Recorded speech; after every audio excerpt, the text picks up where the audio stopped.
Hey guys, welcome back to another week of Weekly Coldplay. My name is Monica. And my name is Daniel. And we're a weekly podcast all about... You guessed it. Golf carts. Vroom vroom. Beep beep. Also accordions. Also, Will Graham. Also Ahsoka Tano. Oh, that's also Din Djarin. Yeah, now we're just doxing Monica. I mean, not really. I mean, I don't care if people find... Yeah. Anyway, I'm in Japan right now. Hell yeah. That's why we're recording this right now. Not in Japan. Together in real life. Before she leaves. Yeah. So, there's not going to be any other news in this episode, but this week we will talk about Live 2012.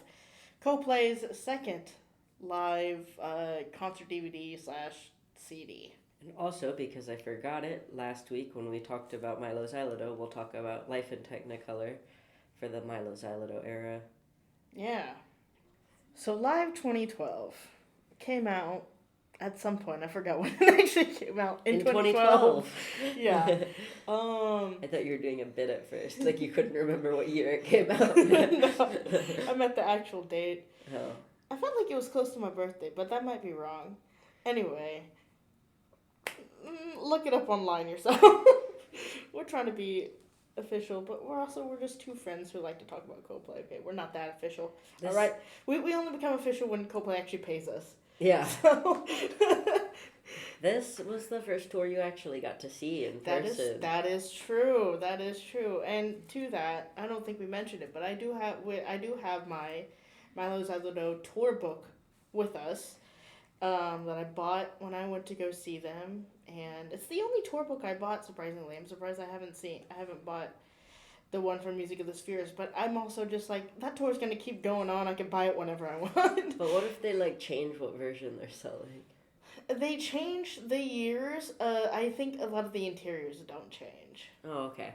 I thought maybe with Moon Music out, they'd be selling a new version, but maybe not. I mean, I don't know. I think I could still get the other version on Coldplay.com. Okay. .store.com. .co.uk. Coldplay.au. Yeah. Coldplay. Coldplay.jp. You can buy them while you're overseas.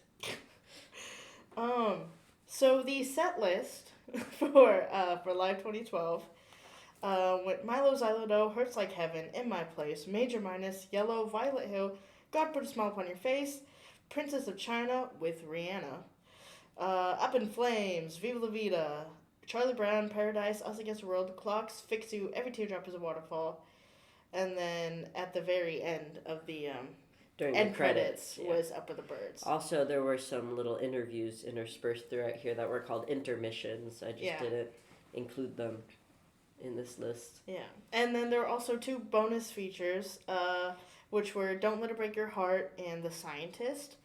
There's also a photo gallery. Yeah. It's all up on YouTube if you're interested. Yes, it is. And it's not sped up. They just really were playing that fast. Yeah. So I guess we'll go by it track by track. Milo Xyloto into Hurts Like Heaven.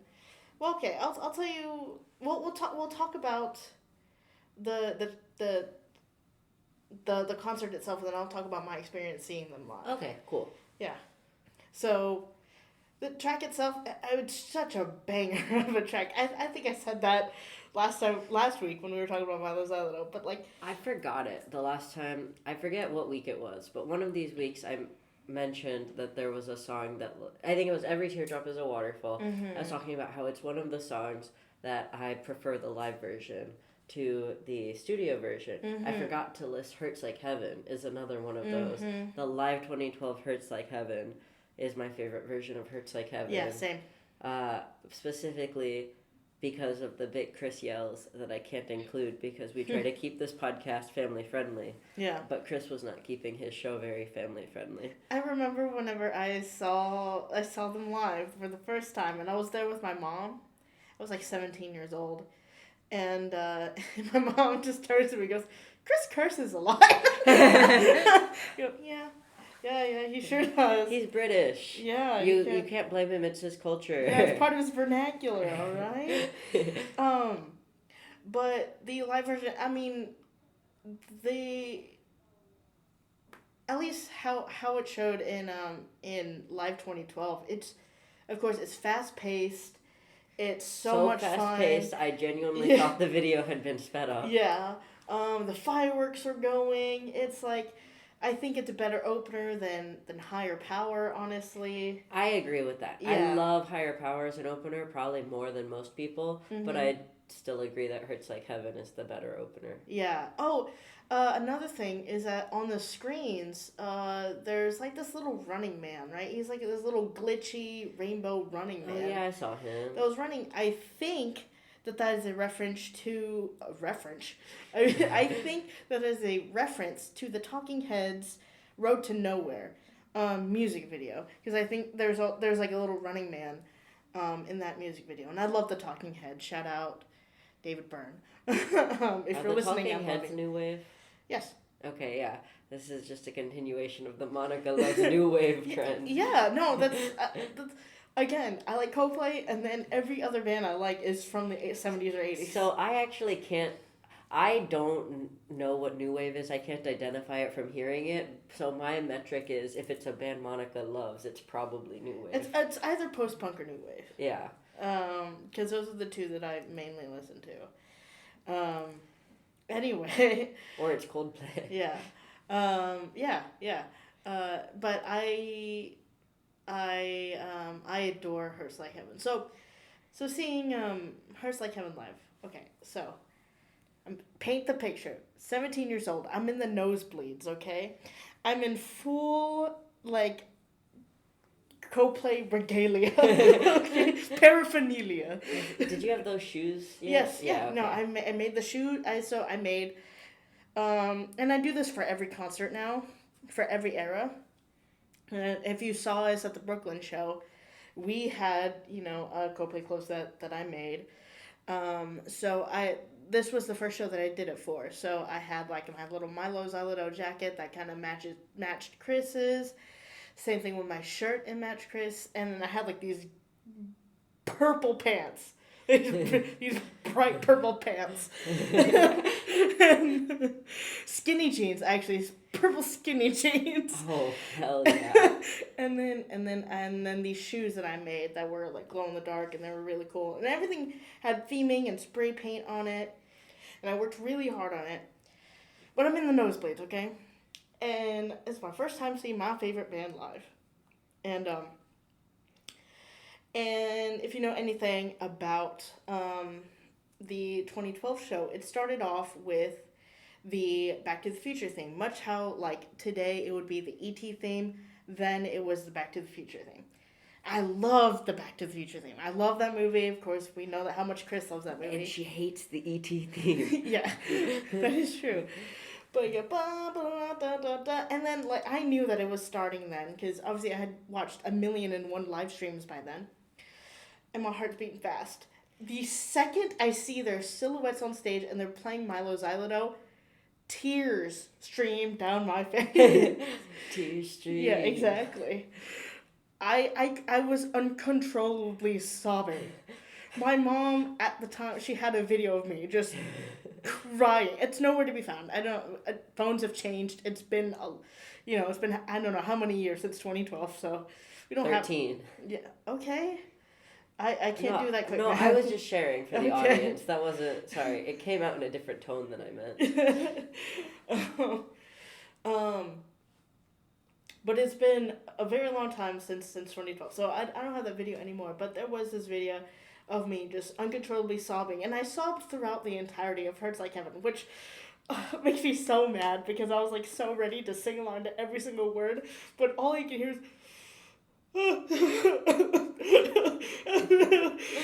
and Hurts Like Heaven. Yeah, I could barely even see the stage until the next song, which was In My Place.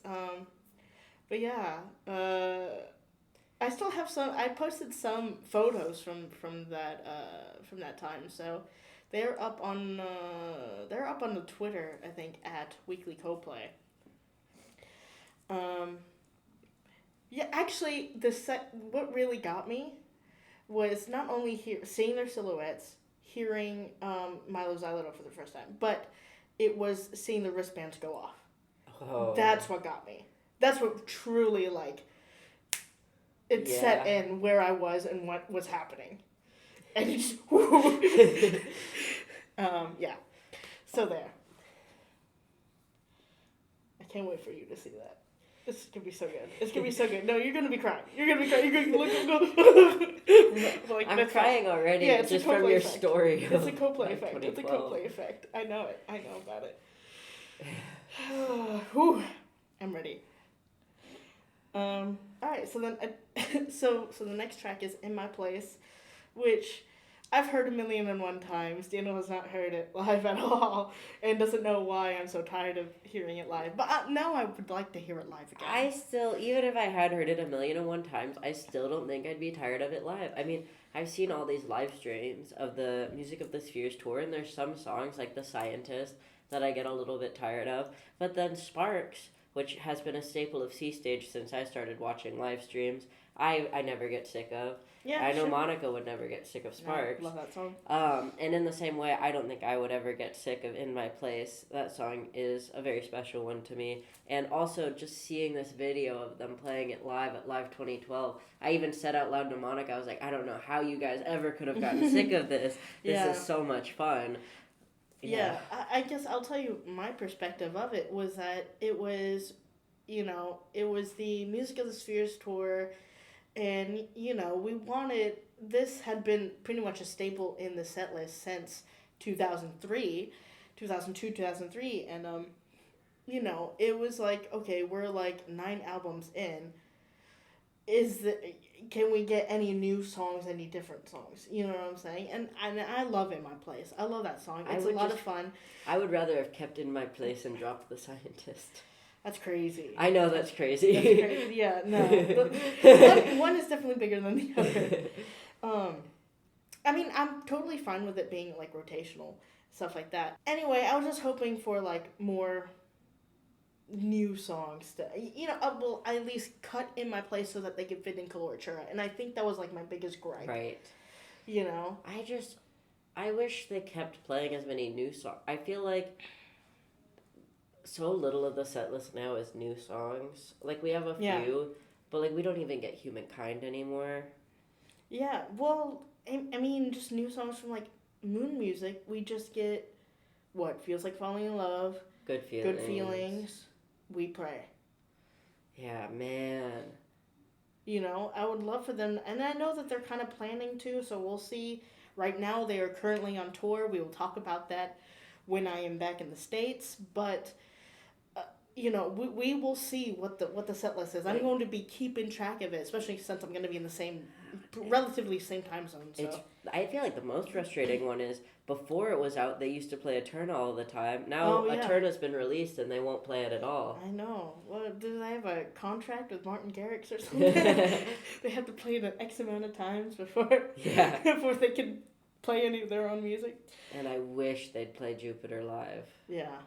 I know. That's what I want. I want Jupiter C Stage so badly. And I feel like "I Am a Mountain" would be such a great stadium song. It would. That would be a great... Anyway, this is so off topic for what we're talking about. Yeah. We'll talk about it more whenever... We'll see how much the set list changes or doesn't change when we get back. When I get back. I've reached the point where I'm reluctant to hope for any change because of the amount of times I've been the clown. I know. Well, you know what? I will be the clown. I will be honk honk. Orange. I'm traumatized. Anyway, anything else you want to say about "In My Place"? Nah. Yeah, it's a good song. A lot of fun live. Oh, actually, I will say, hearing the crowd just was awesome. Yeah. Yeah, I always loved that part of "In My Place." Next was "Major Minus." I don't know why I gave so much flack to "Major Minus" when I was younger. Until like now, I feel like I really appreciate it. I even feel like last episode you gave it a little bit more flack than after seeing it live. Yeah, well, again, I was just listening to the song, but then singing it live, I'm like, dang, hold on, this was a banger. It's so fun live. Like, they're having a lot of fun with it. Yeah. It's good. I think Johnny's guitar really pops live, and that's like an issue with more like Coldplay. Sorry, there's the issue with more of Coldplay's like more pop albums, was that like I feel like Johnny gets a little bit more washed out. Yeah. And so hearing it live, hearing any of the songs live, Johnny really shines through. So that's one thing I really like. He's shining on. Yeah, he is shining out. Coldplay, come on now. Don't don't play with me like this. Don't let it break your heart. Play Shine On live. Play Challenge. Shine On, period. Yeah. All right. Next is Yellow. This is my favorite version of Yellow. It's so pretty. I did mention this one last week in my list of songs that I prefer the live to the studio. Live 2012 Yellow. I mean, a thing I will say about Live 2012 in general, and I don't know if you've noticed this as well, but one thing I've seen in the Coldplay community is that a recurring conversation that gets brought up is like, oh, what live era was the best? And I feel like the majority of people talk about Live 2012, of being oh, I wish we could go back to Live 2012. Oh, yeah. Live 2012 was the best era. The Yellow from Live 2012 is something specifically I see get brought up a lot. I feel so jealous that I wasn't around for it. I feel so jealous of you that you were around for it. That's so rude of you. How dare you go without me? I'm sorry. You should have brought 9-year-old Daniel with you. I should have. I should have. Yeah, I also really love this version. It's not my favorite version of Yellow, however, it's up there for me. It's so pretty. I like Johnny's like beginning of the weird guitar thing he's doing. I will say there are 3 reasons this is my favorite Yellow. The piano intro. During the second verse, Chris says "my love" twice instead of just once. Oh yeah. And the song actually finishes. Yeah. Like the song as written, it ends kind of. It feels a little bit like. Do you know what I mean? He doesn't say the Yellow the last time. Oh, yeah, okay. But in Live 2012, he says the last Yellow. Oh, I see. I see. I was just like, no, the song ends and it goes straight into whatever. He doesn't say Yellow again. Rotational is what. What's your favorite version of Yellow? It was one that Chris did for. It's also It's also the same one on the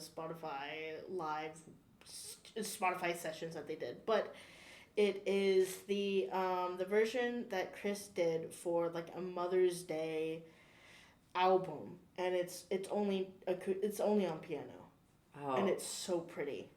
It's so pretty. I've heard the Spotify sessions one, but just not very often.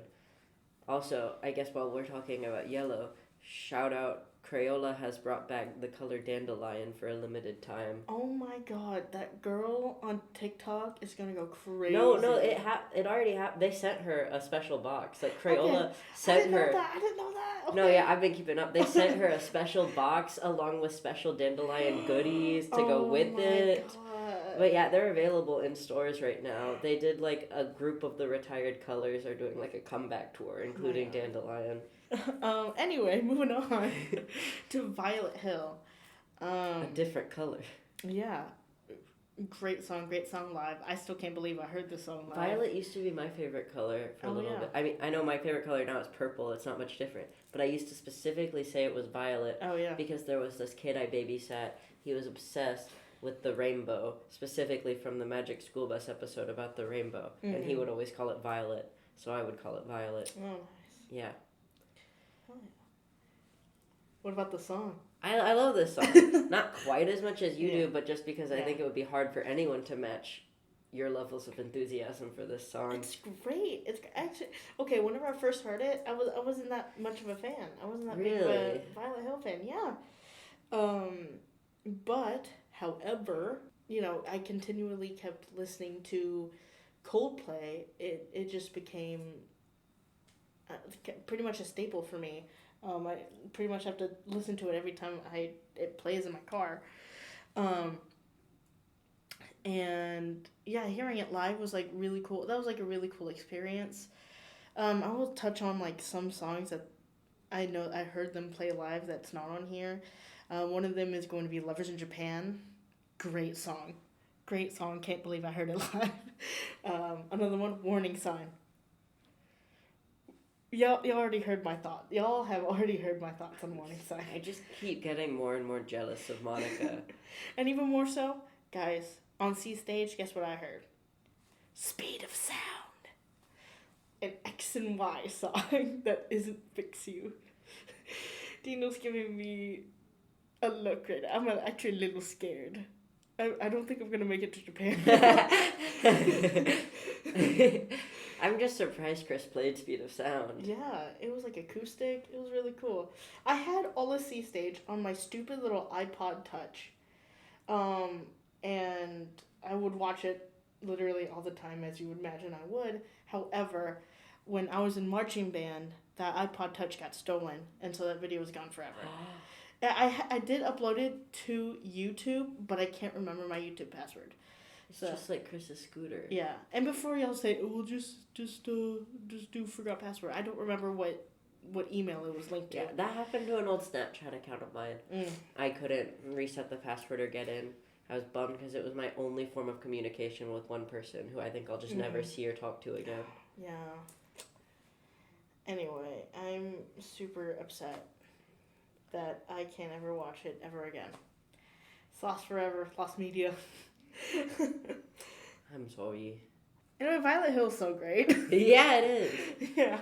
It's very good live, although Yeah. I will never get over the Glastonbury 2024 performance of Violet Oh, Hill. yeah. Oh, with Laura Mavula. Oh, yeah. Oh, yeah. That's great. Yeah, but there's not much to say about Violet. It's Violet Hill. It's great. Next song was God Put a Smile on Your Face. This was when they really started rocking at their shows. I mean, this is when a lot of people say that, the shift for Coldplay towards pop happened around, a little bit towards the end of Viva, but mostly Milo Xyloto era. But, if you went to a show, you'd think that you're at a rock show because of God Put a Smile Upon Your Face. Yeah, the intro to God Put a Smile Upon Your Face in Live 2012 was so cool, actually. Mm-hmm. I was talking about this last night when we were watching it. I said it was weird, and then Monica was like, "Oh, but I was like, I'm not saying it's bad. Yeah. I'm saying it's interesting. I really enjoyed it." Mm-hmm. I know that now God Put a Smile Upon Your Face is, part of rotational, which is really cool, but I want it to be more of a staple in the set list as well. I feel glad I got to see it live. Yeah, that was fun, especially in such a small area. I think that was really cool. And then Monica messed up the lyrics. Oh, man. They don't know that. I messed up the lyrics. Well, do you have any thoughts about God Put a Smile, live God Put a Smile on Your Face? No, just it's a really fun, high energy rock song. Yeah, I like how Chris would throw the guitar up in the air. I love Johnny when Johnny would just go off. I remember whenever we saw them live in Brooklyn. I'm wearing that shirt right now. But when we saw them live in Brooklyn, I was just screaming, "Go Johnny!" So you can only imagine 17-year-old Monica at the nosebleeds. Feral. Yeah, Feral. I was absolutely. He has seen it firsthand. Rabid. You guys will see it firsthand if you see us at a show. At a show this year. I'm sorry.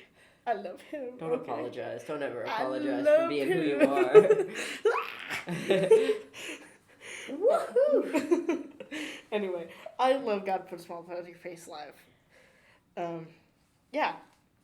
And then after that was Princess of China. Featuring Rihanna. Yeah. Yeah, seeing Rihanna come out was awesome. I remember. She looks so great. Oh, yeah. And also, her and Chris got really, really close. Yeah, almost as close as Chris and Johnny. Almost as close as Chris and Angel Moon. Yeah. I feel like Rihanna and Angel Moon should do a duet. Oh, yeah. Oh, 100%. Or like Rihanna and Donk. See, I told Daniel this last night. I was like, okay, but if it was a show today, it wouldn't be Rihanna. It would only be Angel Moon up on that stage singing Princess of China. Which and I know that is most likely 100% true. Um, I mean, well, we still get like Eliana and Little Sims. They're not being replaced by puppets. yeah. Yeah. I'm not trying to give them ideas, but you know. um, I mean, I like the song itself just okay, but hearing it live was like a lot of fun. The bass is really cool. Not like guys' bass, but like the Will's bass drum. bass. Yeah, the Yeah. bass drum. It's awesome. It fills the whole stadium. And yeah, I remember when I think I had seen a I think I was watching a live stream of this show when it happened, and I I remember going, Rihanna, she's there, and I'm just going crazy. You know what's funny? I actually I knew some people who were at the show, and they were actually in Live 2012. Like they're like Oh, you see wow. them, yeah. Anyway, that's yeah. The Coldplay community is, it feels massive, but also feels really small. But like in a good, like intimate, like we're all close. Yeah. Um. Anyway, yeah. Up in Flames is next. When I saw this live, I had beer spilt on me. Actually, no, that was earlier. During this time, there was a fight that broke out, though. Oh, wow. And I was like, I'm at a Coldplay concert. Why are people fighting? So much has happened to you at Coldplay concerts. Yeah. Fighting, beer, people getting down in the pit. Thrusting their pudenda. Yeah. Monica was at a show where some people had sex in the pit Yeah. that she was in. It was... Don't remind me.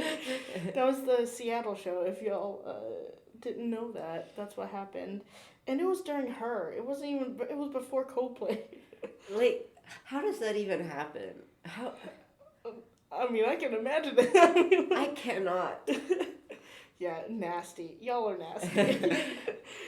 I get up to some freaky Jail. stuff, but Jail. in the pit at a Coldplay show Ugh. before they've come out on stage. Don't remind me. I was in that. Don't remind me. I don't want any part of that. Unless I'm invited. Yeah.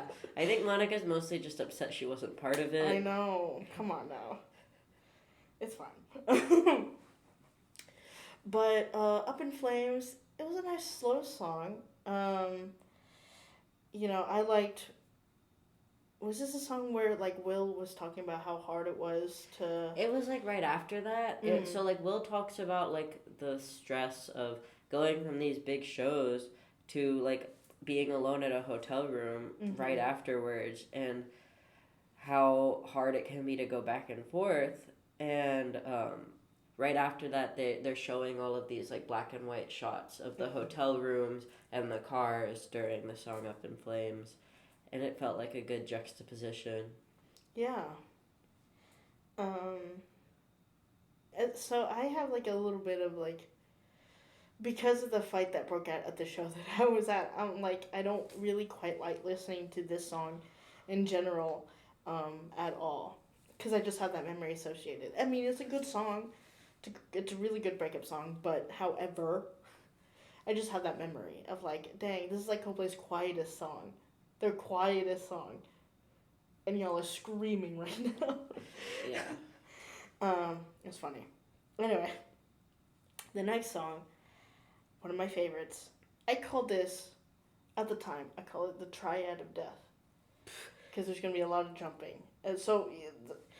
I see that. It was Viva La Vida, Charlie Brown, Don't Let It Break Your Heart. It was some variation of those three songs.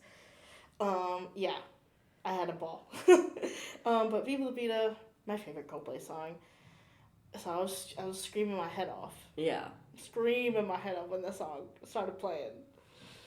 Much like today. I loved the bit at the beginning where Will was singing and holding the drumsticks up in the air. Yeah. Was this when Chris was like on the ground and then trying to get revived, or is that just a now thing? I feel like he's just been doing that. No, I think he was doing that in the video. Nice. Yeah. Yeah. And I was like, wow, Chris is so dramatic. Remember? Yeah. Yeah. um, yeah. I mean, Viva La Vida, staple Coldplay song. Great song. Great stadium song. Love hearing everybody do the Viva chant. I love Viva. That's all. Yeah, We got to hear Viva. we did. We're gonna get to hear it again. Oh. Like, very soon. Oh. Very, very soon. Oh my god. Like 2 months. Oh. Don't tell me that. My tummy's starting to get bungled. Oh. Out of excitement. And the next song was Charlie Brown. I mean, this song was like the big one for them because it really showcased the Xylo bands at the time. Because everybody, if you didn't know it, if you didn't go to any of the Milo Xyloto shows or haven't seen Live 2012, which by the way you should, just spoiling all of it for you, but you didn't know they gave out these wristbands called Xylo bands, and much like today, however, they were like mostly cloth, not like cloth, but like they had like this fabric material. I meant to bring some, then I completely forgot. We were late coming here, all because of my fault. But and then you only had one color, unlike today where it's a bunch of different colors. Then you only had one color. Mine was pink. Yeah, I had pink. My mom had blue, and that was it. And so they really had to like time the Xylo bands all together to show like, okay, only the pink ones are gonna show only, but this one was the one where it was every color, much like how it is today. I think they still kept that model for today's Charlie Brown, which I think was really cool. It made me feel really nostalgic whenever I saw it, because whenever I was in the Philippines last year and I saw Charlie Brown and I saw the wristbands go off, and it was my first time actually like seeing it, not from like the front of not from like the barricade of the stage, but from a little bit further back. I just felt so nostalgic because it's the exact same color scheme. The wristbands in Charlie Brown especially are like one of the coolest parts of watching Live 2012 for me. Yeah. Oh yeah. It was so it's pretty. Exhilarating to see. Yeah. I think one of my favorite shots in Live 2012 is when Chris is playing. He's at the front playing the acoustic guitar, and then the camera pans right behind him, and you could just see the entire stadium lit up while he sings Charlie Brown. It's awesome. I'm obsessed with that shot. I'm obsessed with this song. One of the things, if I ever met Coldplay, right, if we ever met Coldplay, and we're interviewing them on this podcast, one of the questions I would love to ask them is, since its creation, since the wristband's creation until now, how much has that, like, not really, like, changed for you? Like, seeing the evolution of the wristbands, how does that feel? Do you even notice any differences? I mean, I'm sure you do, because now they're so technologically advanced, but, like, you get what I'm saying? Like, just seeing it evolve from, like, only these one color wristbands to now they do hearts in the crowd. They talk about it a little bit in Life in Technicolor about how, like, when it first started, like the first couple times they did it, they didn't have enough wristbands for everyone. They weren't all working. Yeah. And so the first night that it actually did all work, like, it took their breath away. Yeah. And I just want to know what their reaction is now to the wristbands being all lit up, especially during like Charlie Brown or something like that. Like, is there any nostalgic feeling like that I have? Anyway. Yeah, we're going to get to talk more about Charlie Brown soon, because some of my favorite fun facts that I'm going to be sharing with you today are about Charlie Brown. Oh, okay, awesome. Next is Paradise, another staple Coldplay song. Come on now. It's Paradise. A lot of fun. Lots of elephants in the crowd. Yes. I feel like the number has dwindled down over the years, but... Be the elephant you want to see in the Coldplay crowd. Exactly. Except it looks too hot. Exactly. That's literally what I was going to say. I was like, it looks miserable. I would not want to, especially during the summer shows this year in the U.S. No thanks. Yeah. You could keep that. I'm sure Chris was dying in South Africa. Oh yeah. Oh for sure. Well, the entire band. Well, he was trying to stay in costume the whole time so he wouldn't get recognized, but Oh. the heat in South Africa ended up being so much he eventually did have to take the head Oh off. God. Yeah. Um. Yeah. I mean, seeing Paradise played for like the first time. Well, it wasn't like the first time, but around like the beginning of the song in the era, was really cool. I mean, Yeah. obviously the song was popular then, but not as popular as it is now. I I will feel like. say, Paradise might be my least favorite song on the current set list. Really, I really enjoy Will's intro to it, which is why I like it a lot. That's fair. I just I if like I those hi hats crispy. if I could like pick one to cut and replace with a different song, it would probably be Paradise. Really, Yeah. wow. I just don't like Paradise all that much.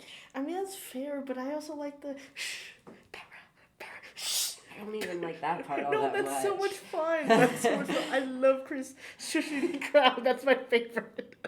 I love it when I Chris feel like he shushes could the shush crowd. the crowd without singing Paradise. No, I love it. I'm obsessed with it.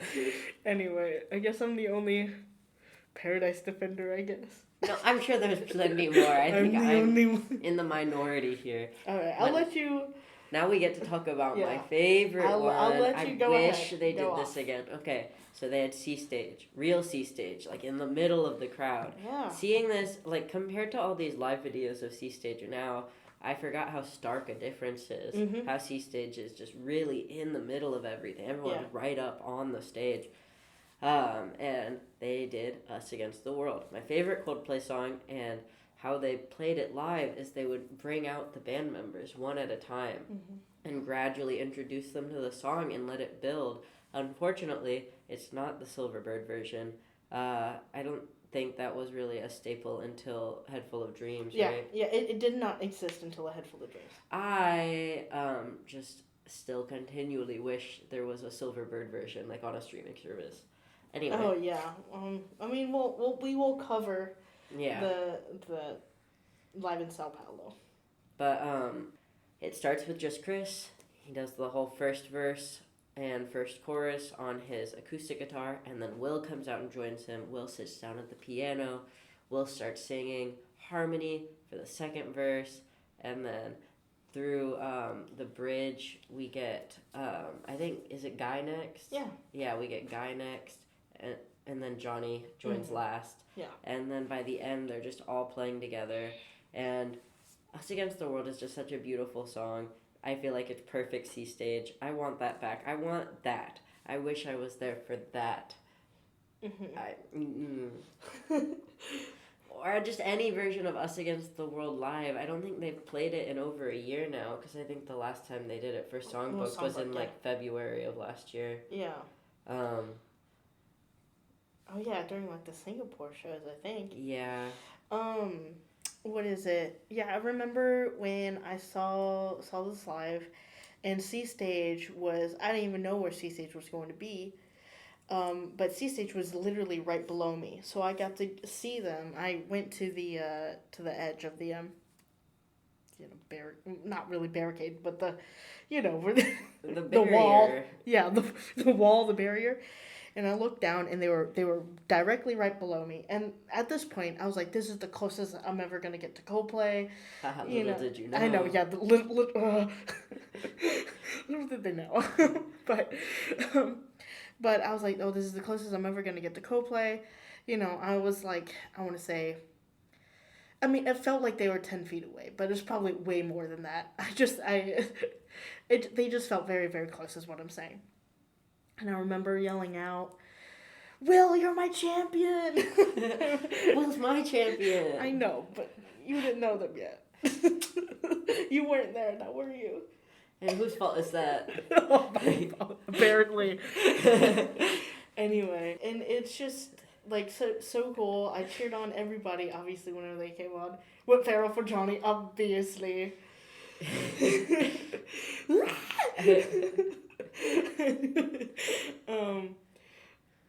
Yeah, and it's just a cool memory.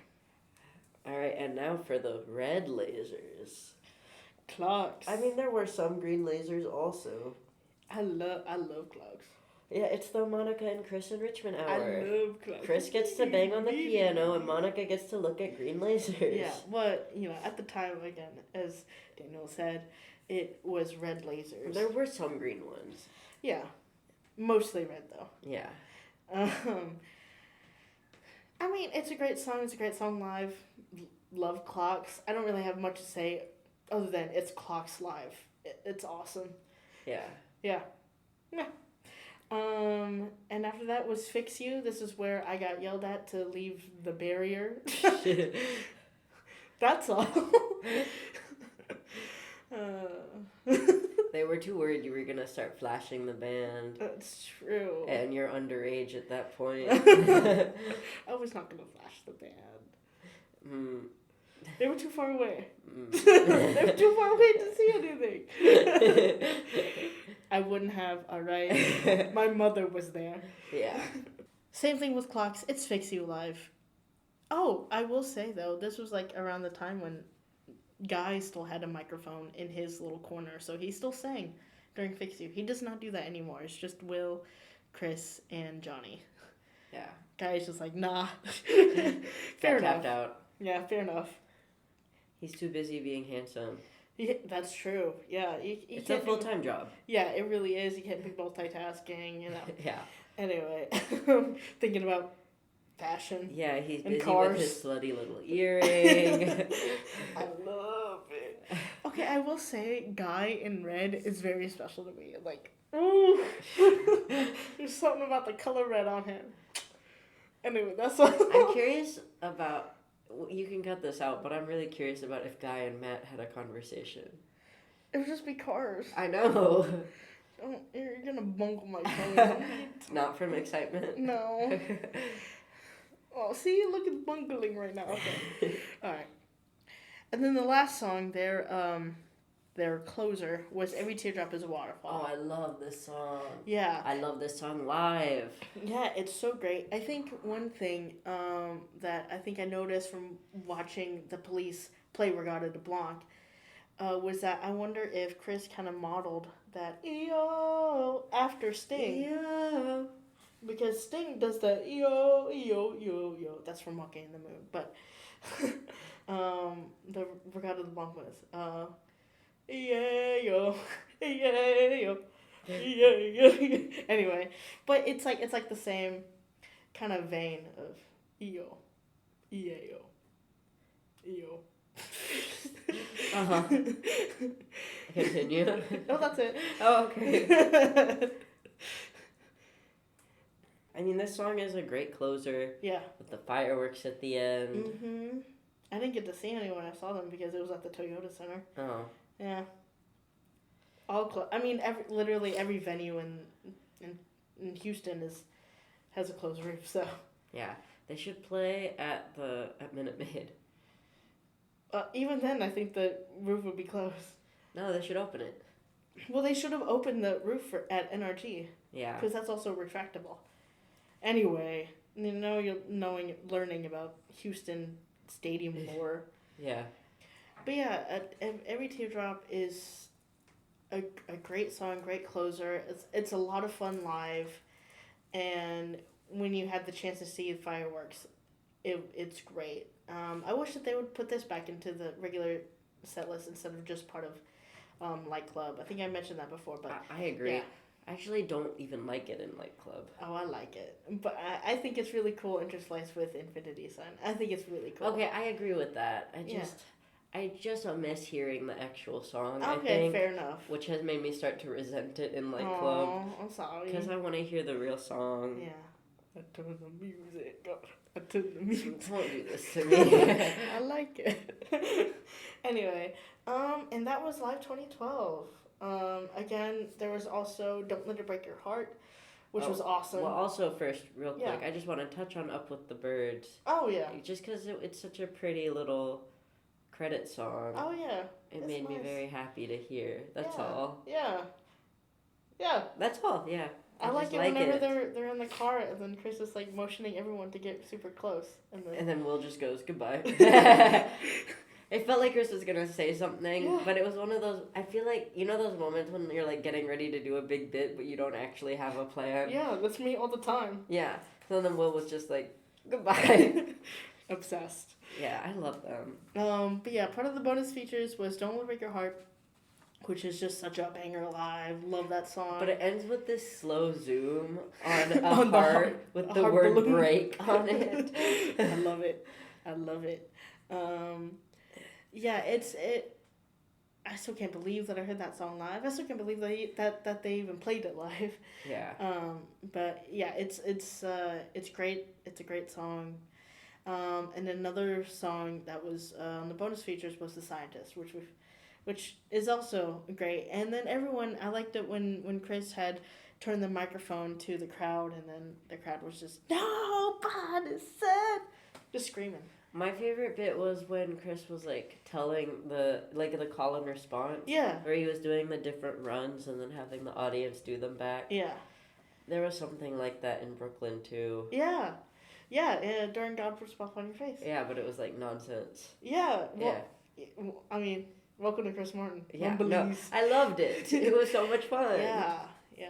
And that's Live 2012. Yeah. All right. Go ahead. Share. All right. So I have some like highlight fun facts from Life in Technicolor. First up, they hired an artist named Paris, who was a graffiti artist, and he came and joined them. They basically had ideas for what they wanted to do with the graffiti wall, and he taught them how to do it. I think it was Guy who mentioned they wanted paint bombs, so he brought in a ton of balloons of paint for them to throw at the wall and then peel paint off to make pictures in. And they just had a lot of fun doing that. And then Paris also helped do the stop motion animation video for Every Teardrop is a Waterfall. Oh, okay, Yeah. And while there was like a script and like a strict idea of what had to be done, he was given like free reign of like how to execute that. So it was like, oh, there has to be a pulsing heart, but then it would be up to him how to make that happen. And they talk a little bit about the filming process of like how when a room was done and they're on to the next room and the filming's done, they would just immediately whitewash the wall again. Oh, wow. Yeah. With Paradise, it was Chris's idea, as most people know, of the plot of the elephant escaping from London and unicycling through South Africa. But Chris learned to unicycle as a kid. And there's a quote here of him saying why he learned how to unicycle as a kid. We didn't get bicycles in Devon until 1996, so we had to make do with what we could. So stupid. God, I hate Chris. Now for the Charlie Brown fun facts.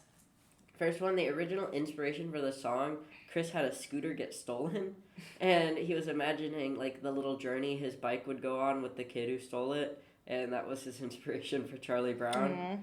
When they were first working on it, back when it was originally called Cartoon Heart, it was supposed to be all instrumental, and Will was playing it on accordion, and then Guy walked in, and he said, I'm afraid I have to put my foot down. I don't want to speak out of turn, but I will not allow this song to be played on an accordion. Shout out Guy Bayron. Yeah, but I wish I could see Will play an accordion. I mean, there's a little bit in Live 2012. Oh, there is? Yeah. In which song? It not like in the song. It was like in the background, it was like during the intermission parts. Oh. I want to hear him play a song on the accordion. Oh, I see. Okay. Jason Regler, the inventor of the Xylo bands.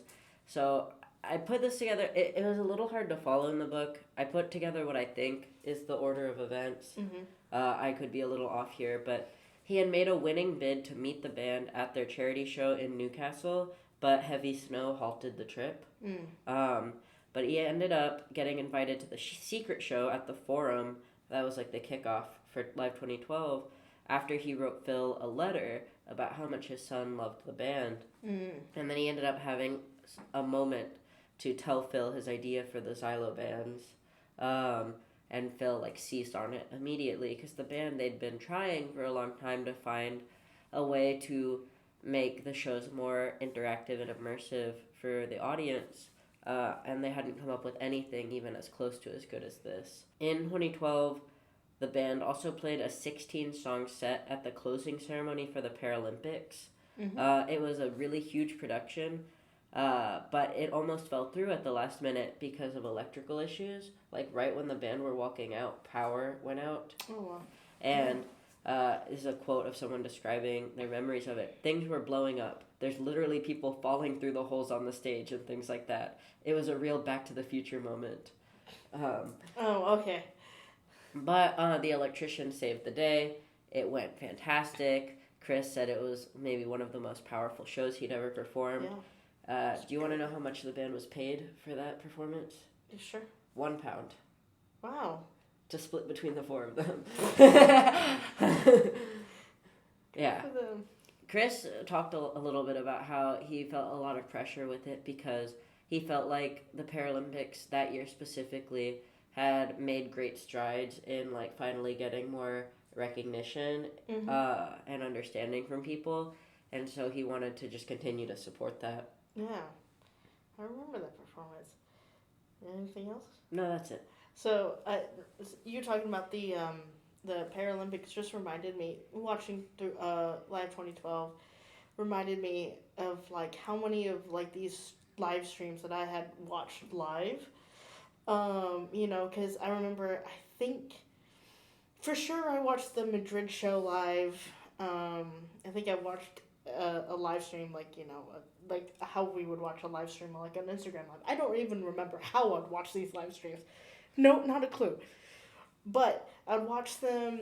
So I think I watched the one in Paris, and then there was one part where I think it was part of Violet Hill, or I think it was part of Violet Hill where they had like this one show in I don't remember, but I think somewhere in the UK. It might have been maybe in Scotland. I don't remember where. Unfortunately. But it was like the small shows, and I think that was streamed on BBC, and I think I remember listening to that as well. And it just brought back like a lot of memories of just like how my life, especially I was in high school at the time, how much of my life revolved around this band. My sleep schedule was tailored to Coldplay, because it was just like, okay, well, they're playing the show in Madrid right now. Okay, well, I have to make sure that, what time do I have to be up? What time will it be? Whatever. Do I need to call in sick to watch the, same thing like watching their Glastonbury set, and I missed my friend's Sweet 16 so I could watch it again. I watched it live. Not really. I was like classmates. Like she invited everybody. It wasn't that big of a deal. I'd watched it live in the beginning, and I loved that set so much. I was like, they're gonna play it again on TV. I'm just gonna watch it. But that's what I'm saying. This is like a lot of my life revolved around what this band was doing. It's not as much today, but it's very close because obviously you have to keep up with the podcast. But again, it's just bringing back all those memories of just like how intertwined this band has been with my life for as long as it has been. I know I've seen you at work. This was like during their last U.S. leg, and you would be watching live streams with the sound off at work, like under the counter, and just you could tell from the lights what song they were at. It was like, oh, it's Human Heart, don't worry about it. Yeah. Oh, clocks. Yeah. Yeah. I like to keep up with the band.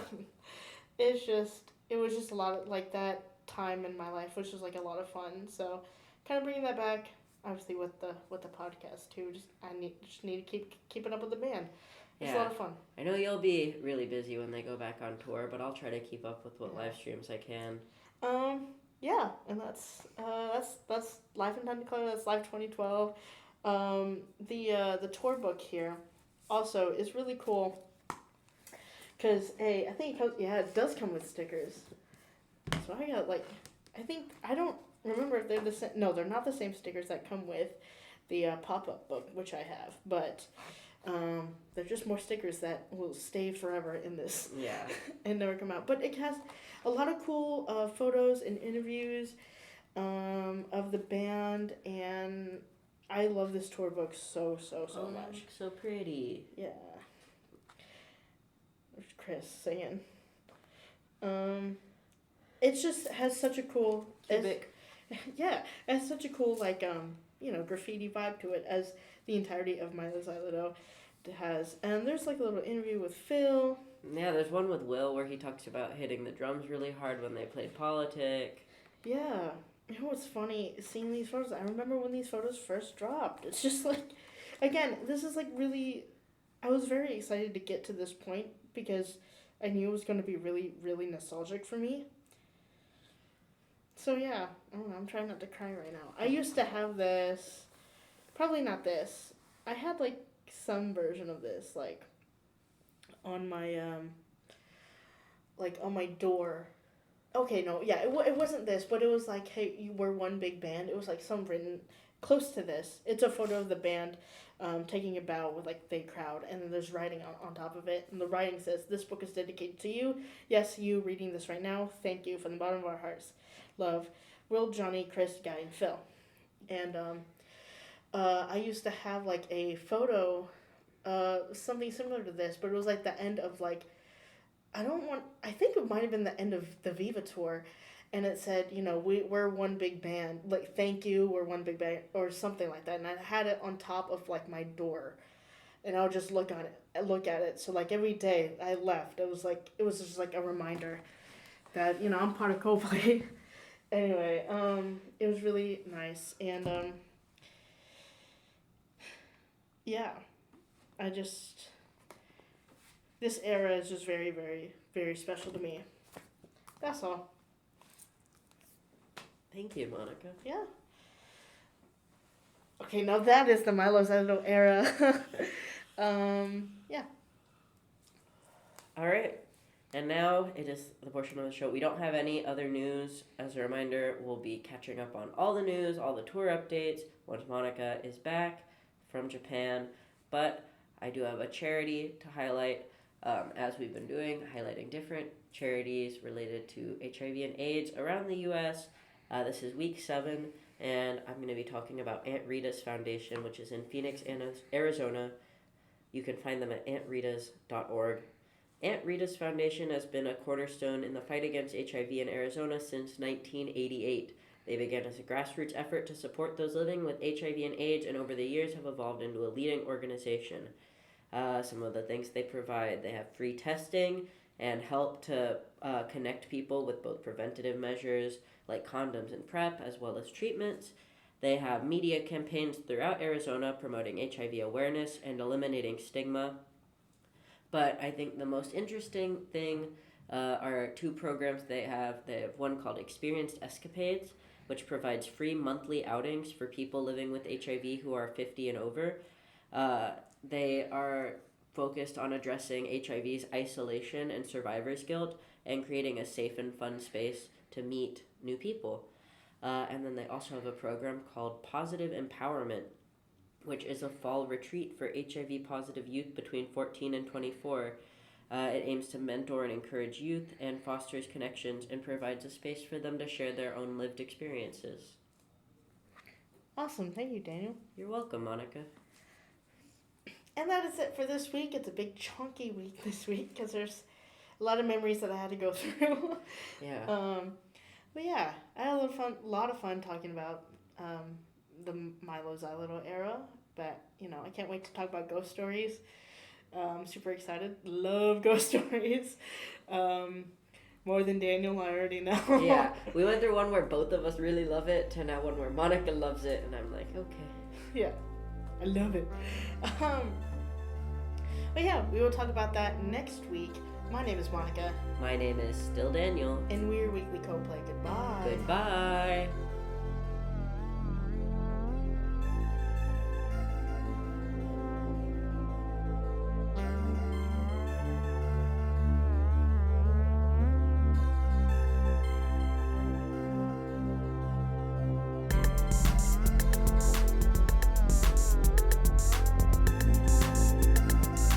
Thank you for listening to Weekly Coldplay. For more Coldplay content from us, check us out on Twitter at Weekly Coldplay and Instagram at weekly.coldplay. That is weekly, Coldplay. And if you like what you hear, give us a follow on wherever you're listening to this podcast on.